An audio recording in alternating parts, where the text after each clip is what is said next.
प्यारे विद्यार्थियों, मेरा आज का व्याख्यान आधारित होगा मानव मस्तिष्क की संरचना पर।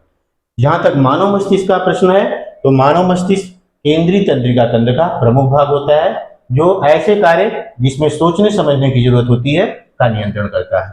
तो आइए हम समझने की कोशिश करते हैं कि मानव मस्तिष्क किन भागों से मिलकर बनता है, जिसके लिए मैंने फ्लो चार्ट को ऑलरेडी ड्रा कर रखा है। इससे न केवल समय की बचत होगी, बल्कि समझाने में भी सहायता मिलेगी। ये मानव ब्रेन का फ्लो चार्ट है।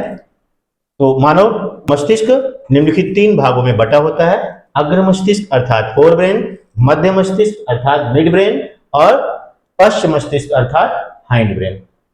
अग्र मस्तिष्क को वैज्ञानिक भाषा में प्रोसेंसिफेलॉन, मिड ब्रेन को यानी मध्य मस्तिष्क को वैज्ञानिक भाषा में मेसेंसिफेलॉन तथा पश्च मस्तिष्क अर्थात हाइंड ब्रेन को वैज्ञानिक भाषा में टेलेंसिफेलॉन कहा जाता है। अब बात करते हैं अग्र मस्तिष्क की। अग्र मस्तिष्क में निम्नलिखित तीन मुख्य भाग होते हैं। तो पहला भाग है ऑल्फैक्टरी लोब या सूंघने की शक्ति का केंद्र होता है। दूसरा भाग है इसका सेरिब्रम, सबसे महत्वपूर्ण भाग होता है, जो हमारी समस्त ऐच्छिक क्रियाओं, सोचने समझने, कैलकुलेशन, मेमोरी, बुद्धि, ज्ञान, विज्ञान, सब शक्तियों का केंद्र होता है। कल्पना शक्ति, इन सब का केंद्र सेरिब्रम होता है। इसे हिंदी में प्रमस्तिष्क कहा जाता है। इसके बाद इसका तीसरा मुख्य भाग है डायंसिफेलॉन, जो दो भागों से मिलकर बनता है, इपिथैलेमस और हाइपोथैलेमस। इपिथैलेमस इसी डायंसिफेलॉन का ऊपरी तल होता है, जिसमें पीनियल नामक अंतःस्रावी ग्रंथि स्थित होती है, जिससे एक प्रमुख हार्मोन मेलाटोनिन स्रावित होता है। यह ग्रंथि बायोलॉजिकल क्लॉक का काम करती है। डायंसिफेलॉन का निचला तल हाइपोथैलेमस कहलाता है। इसी हाइपोथैलेमस से ही एक वृंत, इंफंडिबुलर नामक वृंत द्वारा पिट्यूटरी ग्लैंड लटकी हुई अवस्था में पाई जाती है। चूंकि पिट्यूटरी ग्लैंड को मास्टर ग्लैंड कहा जाता है, इसलिए हाइपोथैलेमस चूंकि पिट्यूटरी ग्लैंड को कंट्रोल करता है, इसलिए इसे मास्टर ऑफ मास्टर्स ग्लैंड कहा जाता है।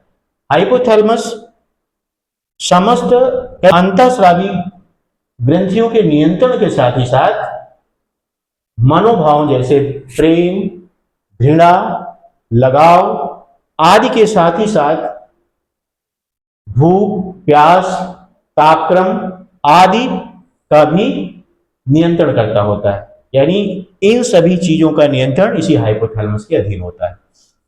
अब बात करते हैं मिड ब्रेन यानी मध्य मस्तिष्क की। मध्य मस्तिष्क दो प्रमुख भागों ऑडिटरी लोब और ऑप्टिक लोब से मिलकर बनता है। ऑडिटरी लोब जहां सुनने की शक्ति का केंद्र होता है, वही ऑप्टिक लोब देखने की शक्ति का केंद्र होता है, जिसका सीधा कनेक्शन हमारी आंखों से होता है, जबकि ऑडिटरी लोब का कनेक्शन हमारे कानों से होता है। तो इसलिए अगर ये ऑडिटरी लोब या ऑप्टिक लोब प्रभावित होते हैं, तो हमारी सुनने और देखने की क्षमता प्रभावित हो जाती है। अब बात करते हैं हाइंड ब्रेन यानी पश्च मस्तिष्क की, जिसे टेलेंसिफेलॉन कहा जाता है। पश्च मस्तिष्क दो मुख्य भागों सेरिबेलम तथा मेडुला ऑब्लंगाटा से मिलकर बनता है। सेरिबेलम मस्कुलर कोऑर्डिनेशन, ओरिएंटेशन तथा संतुलन शक्ति का केंद्र होता है।